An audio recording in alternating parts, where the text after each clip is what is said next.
Friends, सभी को राम सलाम सत श्री अकाल। तो कैसे हैं आप लोग? फेसबुक चली गई, इंस्टाग्राम चला गया, तो क्या हुआ? वीजा की मशीन तो चलती रहेगी भाई। सबसे पहले एक चीज बता देता हूँ, हमारा इंस्टाग्राम का अकाउंट जो है वो बंद हो चुका है। उसकी जगह नया अकाउंट जो है ओपन हो चुका है। आप उसको फॉलो कर सकते हैं क्योंकि मैक्सिमम हम पोस्ट जो है या लाइव जो है वो इंस्टाग्राम पे करते हैं।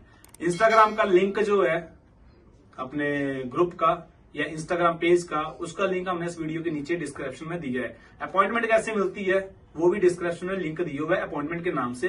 और टेलीग्राम ग्रुप ज्वाइन करें, उसमें सारी इंफॉर्मेशन जो है आपको विस्तार पूर्वक पहले ही दे दी जाती है। चलो एनीवे, आज हम आपकी बात करवाएंगे मिस्टर रिहान जी, जो कि मलेरकोटला से है। मोहम्मद फरहान। तो इनसे मैं बात कर मोहम्मद फरहान सर, आप मलेरकोटला से हो? हाँ जी बिल्कुल। कितने टाइम से इस चैनल से जुड़े हो? मैं कम से कम सर आपको लास्ट टाइम मिला था 2020 में मिला था सर। 2020 में मिला था? हाँ जी। एक चीज मानते हो, बुजुर्गों का कहना है कि सब्र का फल मीठा होता है। बिल्कुल सर, बिल्कुल वो तो है। मैंने थोड़ा वेट किया, वेट करने के बाद ही सब सब्र का फल मिला। आपका जो ये सफर है यहाँ तक जी, क्योंकि ये कंप्लीट हो चुका है। जी बिल्कुल। अभी हम डिस्क्लोज करेंगे, इसको बताएंगे कहाँ का है, कैसे है, क्या है। लेकिन उससे पहले एक छोटा सा एक्सपीरियंस जो है सर, आपका जो ये सफर खत्म हुआ है जी, आप 2020 से फॉलो कर रहे थे, मिले हैं जी, जी। आपका जब फाइल लगा तो आपके बैंक में बैलेंस कितना था? बैलेंस सर 5 लाख के करीब था सर। 5 लाख के तकरीबन था। और जो आपके डॉक्यूमेंट लगे वो क्या क्या लगे थे? डॉक्यूमेंट मेरा सर एक तो फर्म का लगा जो आपने करवा के दिया था। रजिस्ट्रेशन, एमएसएमई, जीएसटी नहीं था, एमएसएमई आपने जो करवा के दिया, आपने जैसे बोला मैंने वैसे ही गाइड किया और साल उसको कंटिन्यूस किया। करने के बाद आपसे मिला, पहले मिलने के लिए अपॉइंटमेंट नहीं मिल रही थी, तो मसा ये कैसे न कैसे करके आप तक पहुंचा। वो तो लोग बोलते हैं भाई मोदी से मिलना आसान है, इससे मिलना मुश्किल है। हाँ, वो ऐसे ही चल रहा था काम, तो सर वैसे ही कैसे न कैसे करके मैं आपके पास पहुंचा। पहुंचने के बाद फिर आपने जो भी किया आपने किया सारा का सारा। इस वीजा के 20-20 लाख रुपए लोग मांगते हैं। हाँ बिल्कुल सही बात। क्योंकि इस वीजा पे लोग पता नहीं कहाँ लोगों को पहुंचा देते हैं जंगलों के रास्ते। जी जी बिल्कुल। जो कि गलत है, वो गलत है। जान माल का नुकसान है, अपने आप का नुकसान है। इस वीजा का 20 लाख 25 लाख लोग मांगते हैं। हमने कोई पैसा लिया इस वीजा का? नहीं सर। हाँ, मैंने अपॉइंटमेंट ली है भाई 1200। झूठ मत बोलना। आशु सर ने कुछ नहीं लिया मेरे से, ना अपॉइंटमेंट के लिए इन्होंने कुछ नहीं लिया। ये फ्री में आए थे मेरे पास, मैंने कोई अपॉइंटमेंट चार्ज नहीं लिया था। जब बात दिल की आ जाए तो हर चीज वो कहते हैं ना कि दे सकते हैं हम लोग। टाइम तो बहुत ही छोटी सी बात है जब दिल की बात हो। सो फाइनली इनका जो वीजा लगा है वो लगा है भाई साहब यूके का। ठीक है जी, ये यूके का वीजा आया इनका। और ये भी नहीं है कि ट्रैवल को छोड़ो, कहते हैं फ्रेश पासपोर्ट पे वीजा नहीं आता है। लोग फ्रेश पासपोर्ट है, कोई भी ट्रैवल हिस्ट्री नहीं है। ठीक है ना, पासपोर्ट के ऊपर कोई भी।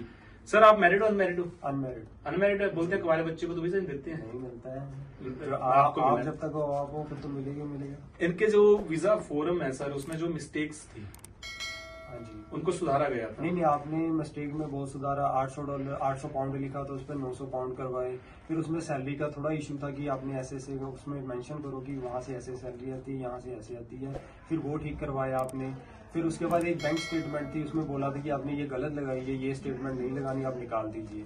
फिर इसलिए आपने 2 स्टेटमेंट लगवाई थी अलग से। इनकी एक बैंक स्टेटमेंट थी जिसमें फंड था, अच्छा फंड था।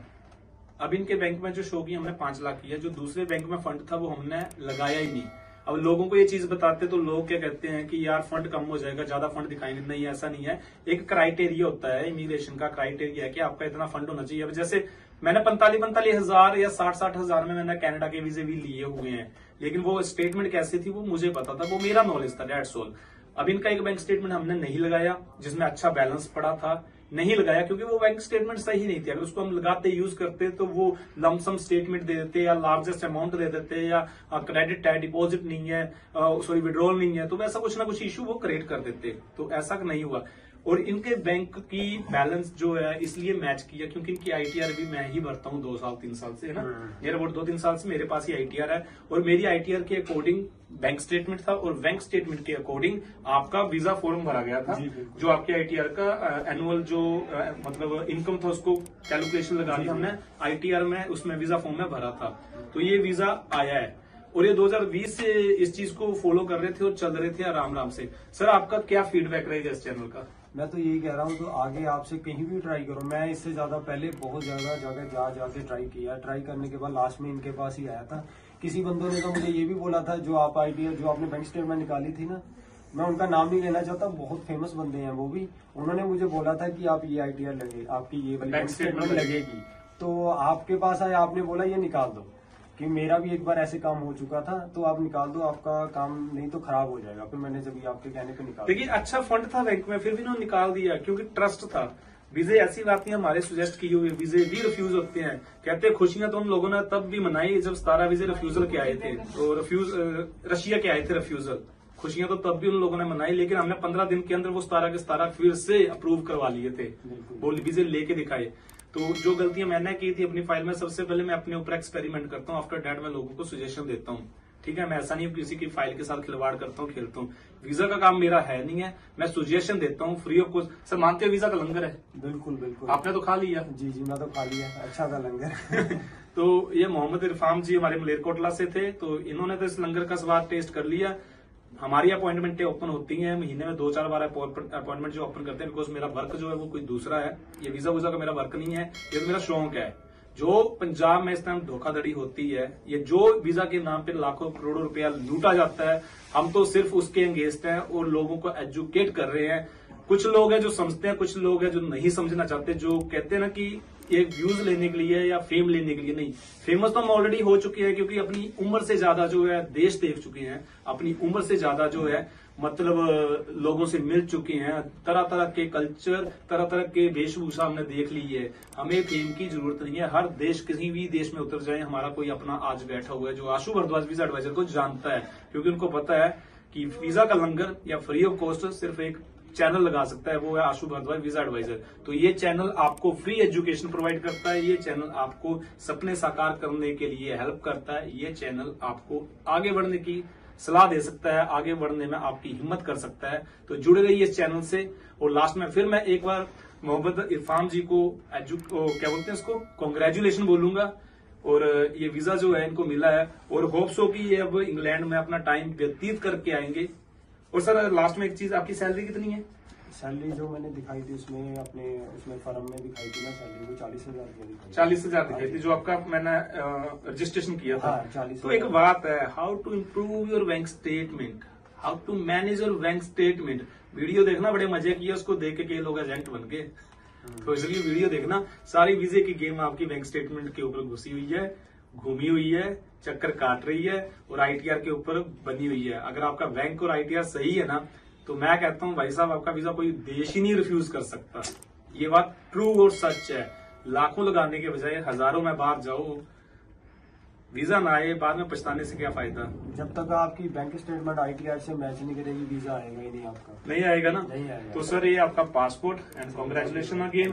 बाकी इस चैनल से फिर जुड़े रहिए। लास्ट में आपका फीडबैक क्या रहेगा? मैं तो ये कह रहा हूँ आप सबको कि आप कहीं पे भी जाइए, पहले सब जगह ट्राई कर लीजिए, लास्ट में इनके पास आ जाना, फिर आपको सही लगेगा कि हाँ भी बंदा ये सही कह रहे हैं।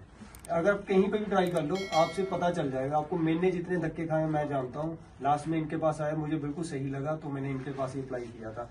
मैं तो अपने और दोस्तों को भी सजेस्ट करता हूँ कि इनके पास या इनके पास काम करवाएं। वीजा फ्री ऑफ कॉस्ट है, एम्बेसी की फीस दी है, हमने कोई 4 दिन लिए है। 10 लोग यहाँ पे बैठे हुए हैं, देख रहे हैं, जो आज मिलने आए थे। और दूसरी बात, फ्रेश पासपोर्ट है। तीसरी बात, किसी तरह की गवर्नमेंट एम्प्लॉय नहीं है, किसी तरह का इनका करोड़ों का बिजनेस नहीं है। एमएसएमई मैंने आज तक अपनी जिंदगी के इतिहास में कभी भी किसी को जीएसटी नंबर नहीं लेके दिया है। रीजन क्या है? ना वो उस क्राइटेरिया में आता है, जो आता है उसको लेके दो, लेकिन जो नहीं आता उसको नहीं लेके देना है। जीएसटी एक सफेद आती है, वो आपको हर मंथ खाएगा, क्योंकि उसकी रिटर्न जाएगी।